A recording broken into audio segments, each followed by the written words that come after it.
made it. Despite no directions, Shaw's worked at a Chalmers. Welcome. We're prepared for an unforgettable luncheon. D&D from A to Z, spells for you and spells for me. We will see what we will see today. Locals galore and monsters roar, nerds adore forevermore. Let's explore some ancient lore. Hey, hey.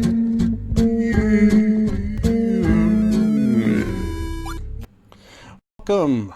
My name is and I am the Alphabetical DM. This show is one in which I will do several things. Every monster, every spell, every location that exists within the Forgotten Realms. I've bit off more than I can chew. Episode 10, and what are we at? Adult Copper Dragon, Animate Object, Acid Aerie? We're only in the A's, and we're only in a... Oh god, this is going to take forever. What have I done to myself? It's ridiculous.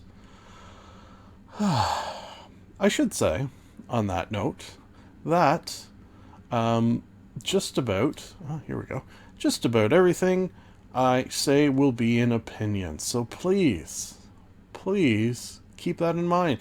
I should also say, let's just mention that last episode was a long one, and I'm going to try to do a shorter one this time because it took me a long time to record that. So without further ado, assuming you have read my opinions versus a-holes, keeping it PG here, we can move on to the main subject, which is...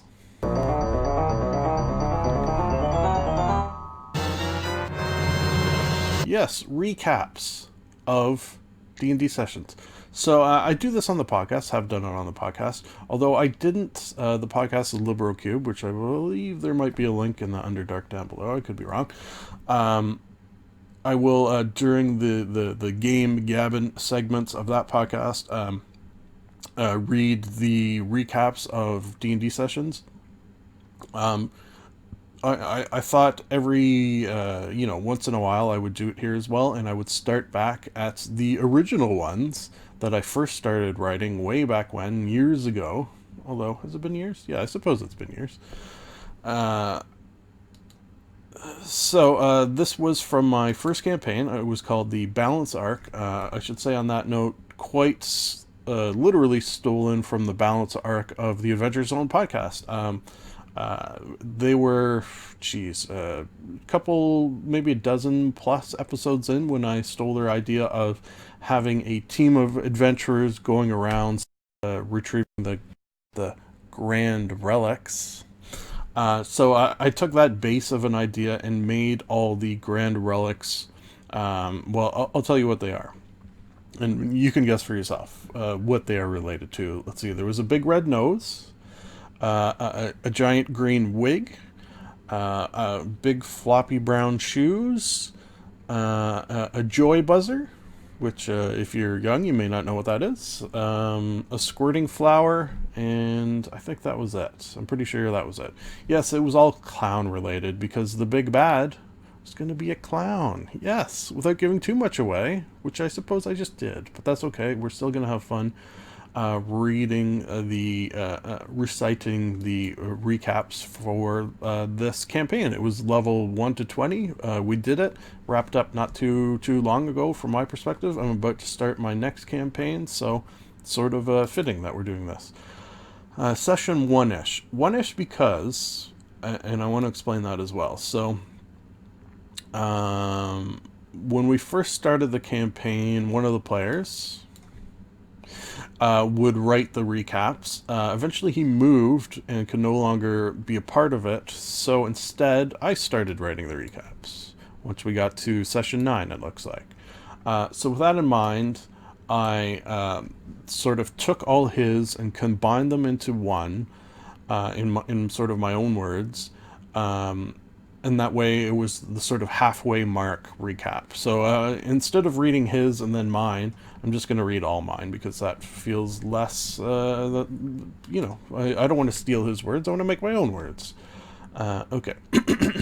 Our story begins like many stories do in a tavern. Yeah, I went with the You know what I decided? I'm just literally this second. I'm sort of treating this like Matt Colville's, although obviously it won't be as good, recaps of his campaign, sort of how he does that.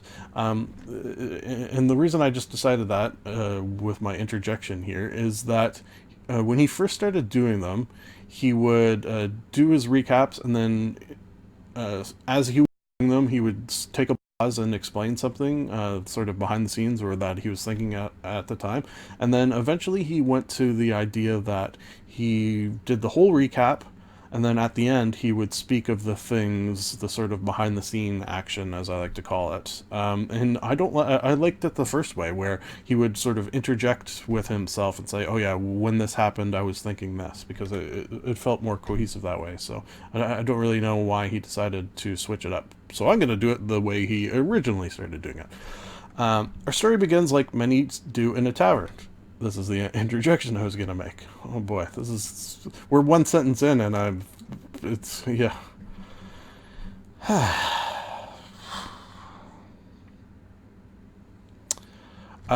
For my first campaign, I purposely wanted to do starts in a tavern, knowing that it was very tropey, knowing that it's been done a million times, but also realizing that things like that have been done a million times are perhaps done a million times for a reason. I did a little twist to it, which will probably take a while to get to, since that. Let's just say, maybe you can even tell from this, although I doubt it. Maybe you can. That I did something in this tavern that was a twist that comes back into play in the final session. And there's a little hint here. If you guess what it is, I'll tell you what. If you watching this, guess what the little twist is, which is not impossible.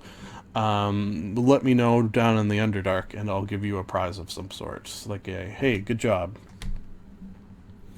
Our story begins like many stories do in a tavern. Our players, in both the figurative and literal sense, find themselves sitting at a table, all focusing on the words, "Don't forget." That one of them has seemingly written in spilt wine on the rough wooden surface. The unfortunate thing of this cryptic message is that whatever it was that they were supposed to remember has faded, just out of reach of their memory's grasp. In fact, when a scream from below the tavern interrupts the accordion playing of a small red-headed gnome, they forget even writing the message. Before we head below to find the source of the scream, let us meet those sitting at the table, a group that does not know one another, but each and every one has each other's company, despite the fact that they know they've not met each other, and just randomly ended up in this small town, in this small tavern, at this small table, beginning. Nuroth Ganthier, a dragonborn paladin, a follower of the god Bahamut, who has left his clan to spread the ideas of good and righteousness to the realm. That was Alex, the person who was originally writing the recaps. Just FYI, side note there. Oh, and the red-headed gnome was from, just because I like to do this sort of thing, the red-headed gnome, excuse me, losing my voice here, was from the first campaign that I ever played in, that Alex was the DM for. So it was sort of tying them two together loosely. Now, when Alex and Scott, who played Ragnar the Swift, sort of confronted this gnome with the idea that, like, they did it in character and weren't metating it really, where they said, "Oh, and what's your name?" They said knowingly, thinking I was going to say the character's name, but he sort of gave a false name, just so there was some question of it. Was kind of a cool little thing. It was him, though, obviously. Like, in my notes it said it was him, because he was, like, much older. His name was Wee Red Al, because he played the accordion and did songs of the Weird Al variety, let's say. Wee Red Al? Weird Al? Okay. Ragnar the Swift, a satyr monk, cast away. He was taken in by those who looked past his unusual appearance.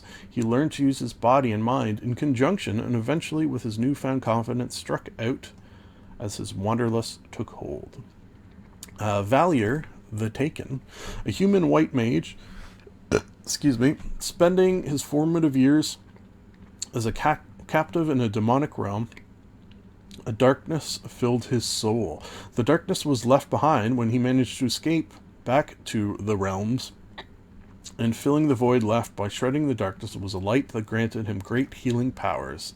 Played by my cousin George. Grim Miles, a void folk rogue assassin. A betrayal from a thieves' guild sent him out of the city he had called home, and it is perhaps the darkness and evil he has escaped that has meant he is willing to at least dip his toe into the world of light and good from time to time. Played by a longtime friend, Adam. Lastly, Anastasia Lieferhausen, a wood elf druid who is cursed to live in a stick, but can come out sometimes, I guess. Played by my lovely wife, the Missus. That's what I call her on the podcast. I always call her the Missus. So, hey, I guess I will continue to do so here. Yeah, she wouldn't play she played probably less than 1% of the time. It's just I like to offer her the ability, should she ever wish to pop into play, to have that ability. So basically her character was in a stick that my cousin would carry around, so when she wanted to come play, she'd pop out of the stick, because I like the idea that, or rather, I dislike the idea that if you are a player in a D&D game that can't come to a session, I don't like if your player is still there, if your character rather is still there and can die, because imagine if you are not there and you come back and your player's dead. That's not fun. How would that happen? I don't like it. So I usually come up with strange little things like a stick, so that is an option. Full backstories here. Yeah, so if I were to click there, I wonder if that link still works. Oh yeah, okay, who do you think you are? Let's just see. There's Anastasia, her character sheet, her almost non-existent backstory.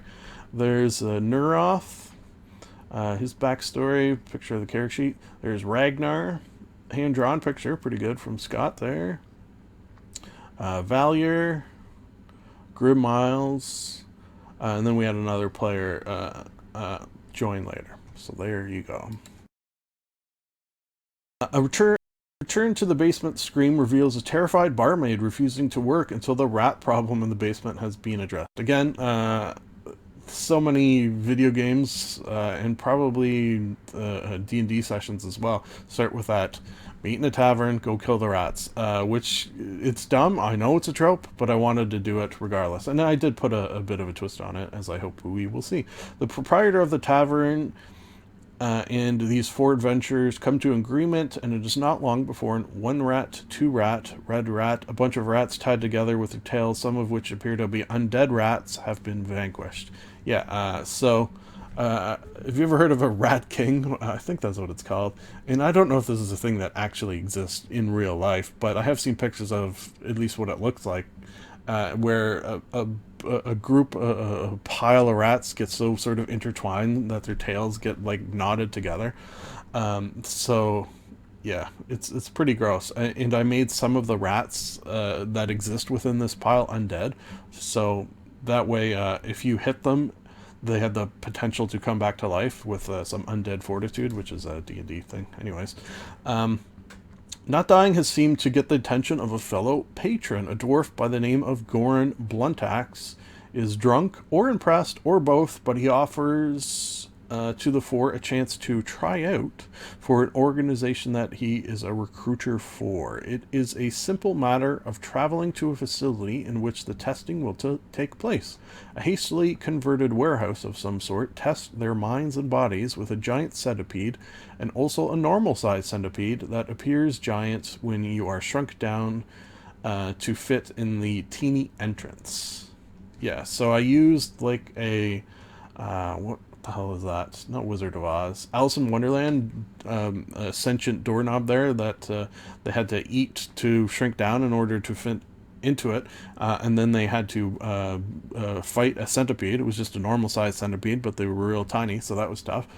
So then they grew big, and then they just stepped on the centipede, no big deal. But then they went into the next room where there was an actual giant centipede, I had the character who on it be the one that it tried to attack because it could sort of smell on its foot that it had killed the centipede. So, you know, weirdness, but I like it. Wow, I'm surprised I remember that. That's because that was a long time ago. Okay, a library that seemingly has a large section devoted to the letter T for traps. Oh yeah. Lastly, a band of goblins overseen by a sickly and snotty orc who tested their mettle in a battle when a fiery explosion melted some of the combatants. Mission accomplished, I guess. Yeah, that was where I came up with the idea and have used it ever since. That I want Orc was very tough for this level of adventurers, specifically when it had some minions as well. So what I did was made him sick, so he would like sneeze a lot. So sometimes it made him a little less powerful, and it's where I sort of came to the realization that I'd rather use what I want to use and adjust it to fit the scenario rather than be stuck with a group of enemies that fit the certain level, and as they level up I want to sort of pick and choose what I want to pick and choose. So I made him sick and sneezy. Returning to Goran Blunt Axe, the team finds him apologetic but learn that he has had to be tough for all intents and purposes. His organization is trying to prevent the realm from tipping into a darkness that could make evil the dominant force in all Faerun. Oh my. He will journey with you to a mountaintop fortress where those like him have been gathering their forces. Yes. I just wanted to make sure I was recording because I didn't. I think episode 7, I forgot to hit the record button, and now I'm all paranoid. Unfortunately, the drink has melted the part of his brain that remembered which route would get them to their destination safely, so the journey involved traveling through a fey forest, which at first was just filled with the mischievous, like a dance-inducing pan flute playing satyr, to a gold thieving leprechaun. Har shar shar shar shar shar. But eventually, the mischievosity takes a turn for the deadly when they come face to face with a forest hag whose spells are as dangerous as her ability to turn into a giant bear. Yeah, that was a fun fight, I remember. Eventually, reaching the mountaintop fortress, the team to return to his search for those who can aid in this cause. Approaching a castle, a diminutive figure sees you approaching, and I think I've gotten better at this, where I jump back and forth between first and third person sometimes, as I appear to have done here. One Bunny Buttons is clearly happy to see you, but the four, but they all must wonder at what appears to be a young boy who's seemingly high up in this organization, until he explains that he was cursed in his old age and has been aging backwards since then. Benny chatters away as Benjamin Button, Benny Buttons, come on, obvious, right? Benny chatters away as he takes you to meet Estelle Getry, the head of the Bureau of Balance, Bob for short. Estelle Getry, this was when I was figuring this out and thinking the missus might play from time to time. Her probably favorite show was Golden Girls, and one of the characters, the actress is named Estelle Getty, and this is a druid, so her name is Estelle Getry. Getry, druid, you see.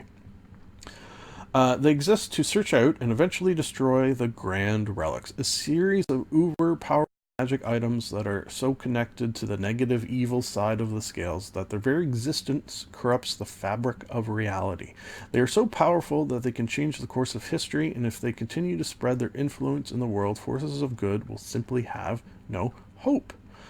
A desire to do good, the promise of riches and power, the fact that if nothing is done, they and their loved ones would eventually live in a world of death and torture. The 4 members of this de facto team will all decide to join the Bureau of Balance.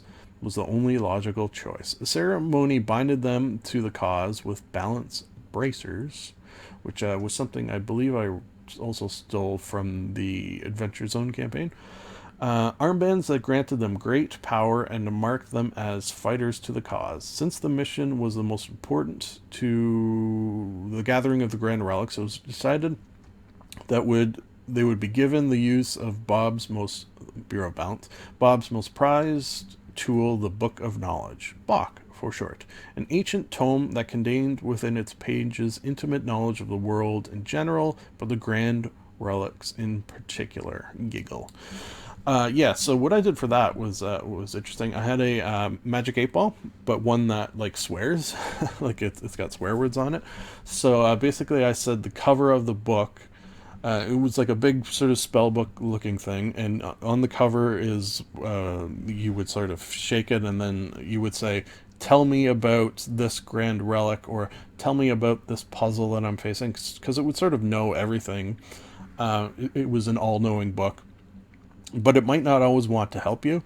So you would start by saying, "Will you help me with this knowledge?" And then, if you are familiar with the Magic 8 Ball, it's mostly yes or no's, or ask again later's.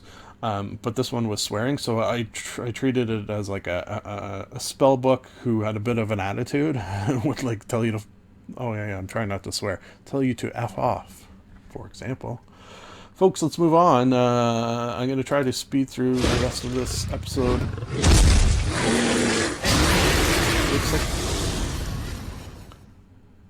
Looks a little like the dragon is coming out of my head, which I appreciate. Yeah. Didn't I say at the top of this episode I was going to try to do quick one? I think when I do these recap ones, same with the podcast, when I add the recaps, they're usually longer. Adult, copper, dragon. Just did adult, brass, dragon. So, that one had a cool ability. This one's slowing breath is fine.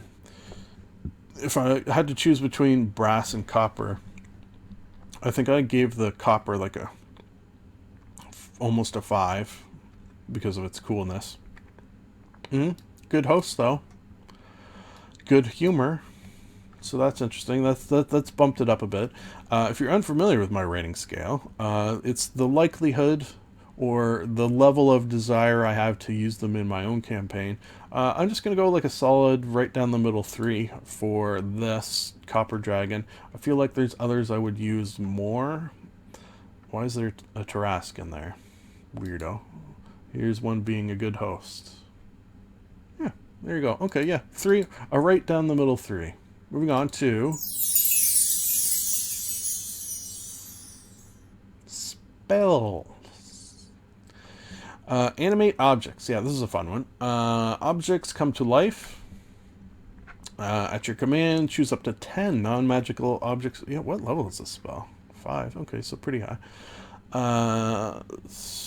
The size of the object determines how many you can animate. Makes sense. Bonus action to command them. Got to be within 500 feet. Commands: guard a chamber, corridor, and creature defends itself if you don't give any orders. Okay, and it does have stats as well, with tiny +8 to hit, 1d4, 1d8 +2, +5 +6. Huge. Okay, so yeah, and all the numbers there. Speed is 0. Has blind sight, which is interesting. 30 feet. Single attack. Okay, so that's pretty fun. And what do higher levels do? More objects. Okay, so for this spell, the fact that objects is so very vague, I love, because the things you can do with this, it just boggles the mind. Similar to, and the reason why I didn't give the dragon there such a high mark, the one from episode 9 was copper. What are we at here? I actually forget. Copper, bronze. The reason I is because it could turn into any beast of a challenge rating of 15 or lower, or humanoid. That range and that flexibility are, I believe, what makes things cool in D&D. When it's very structured and the spell does this and this is all it can do, and there's not a lot of leeway for it, they could still be cool. It's just in a game where anything is possible, having things like this where it's objects could friggin' be anything almost. I love stuff like that. So Animate Objects, I'm going to give an easy 5. Yeah, I'm going to give it a 5. It's a very, very cool spell. Is it super powerful? Yeah, it's pretty powerful. But the fact that... brave little toaster. The fact that it's just so open to possibilities, and there's guaranteed ones. Like I feel like I'm just looking around the room right now at things to animate. Okay, so you can do simple things, like this dagger that is beside me for some reason. Sure, that's a simple one, right? But then, what's a not simple one? Okay, chessboard. All the little pieces inside become animate. Then you can play chess. Could you? Did they? Oh, I closed it. Let me reopen it. Did they have intelligence? Strength is 10, and it's okay, so it's pretty dumb. Which is good, because then you're going to win. When you animate the chess pieces and play against them, they're only going to have a 3 intelligence, so you'll probably beat them. Moving on to... Arrived at your destination. Acid Aerie. And not the good kind of acid, the burning kind. Acid Aerie was a gorge located several days' walk west of Blingdenstone? Blingdenstone. Alright. Acid Aerie, several 100-foot wide and filled with foul-smelling acid, the result of wizard experiments long ago. Several crisscrossing stone walkways, various width. Land-bound creatures can have a tough time there. Dire Corbies live there. What the heck is a Dire Corbie? Oh yeah, these weird things. Like semi-humanoid horrors, once flightless birds, half crow, half dog almost. Ooh, those are pretty creepy. I didn't mean Acid Arrow, I meant Acid Aerie. Is that it there, maybe? Sure. Okay, so just a giant pit of acid is pretty awesome. Dire Corbies are creepy as hell. Rating? Geez, I'm gonna give this a high mark of 4.7. Yeah, if you listen to all my talk of acid spells, I remember I gave them high marks because when it comes to, fire, ice... Fire, I got a lighter, I could make some fire. Ice, there's a freezer over there, I get some, like, these are sort of common things. Acid, if you said to me right now, go get me some acid, I would say, I have no idea where acid is. Do I go to the store and say, where's your acid? No. I mean, there's like citric acid. I'll give you some orange juice, but that's just not the same, I feel like, right? Let's move on to...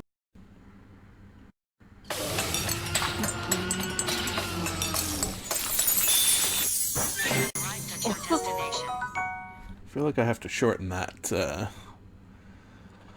thing there. Okay, so if you're unfamiliar with the segment of this, whatever this thing is, I will combine the 3 things I have just rated into one. You guessed it, scenario. I call this one Be Our Guest. Huh? Adult copper dragons are good hosts, and part of that for this particular dragon has been cast Animate Objects on a shining silver dining set every day for a year, which makes the spell permanent. Did I make that up, or is that a thing?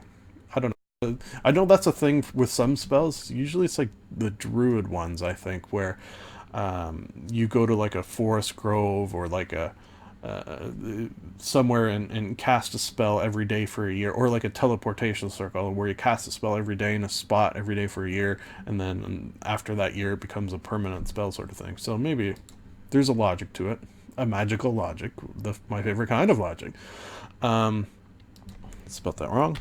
One of the bonuses of this set is it washes itself. However, while washing off in a waterfall near the dragon's lair, a group of Dire Corbies spotted the gleaming silver shining and swooped down and grabbed the whole set. Okay, again, just because it's magic doesn't mean you can't throw things that are logical, like the fact that some birds, minor birds, crows, there's some blackbird, I don't know if it's specifically crows or something, but they kind of look like those Dire Corbies. I mean, other than the fact that they are crows, are attracted to shiny objects and will bring them back to their nests. So that's another thing that exists in real life that I've apparently intertwined here. I say apparently because, and I said this in previous episodes, I did the notes for all 10 episodes at once, in the thought that I was just going to record them all and then sort of drop them one a week for 10 weeks, which is what has happened now.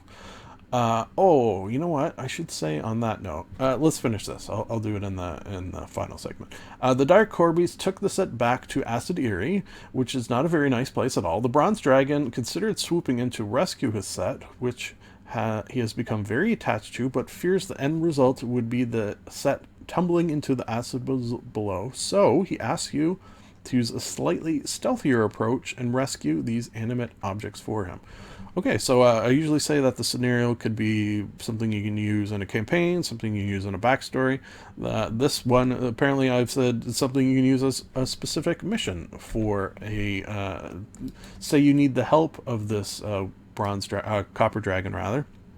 Here's a mission he can send you on in order to gain his help. And I believe the image is, once again, a brave little toaster. Delight.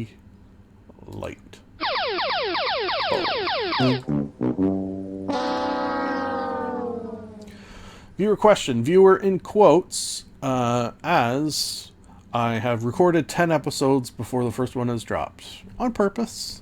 And this is what I was sort of alluding to in the previous segment. The fact that I did 10 episodes worth of notes, recorded 10 episodes, so I'm not taking the questions from the Underdark below, but now I can because I'm not going to be recording new episodes until these start dropping. So please start leaving your questions down below, and I will pick some and answer them in these segments. So, there you go. It's not rocket brain surgery.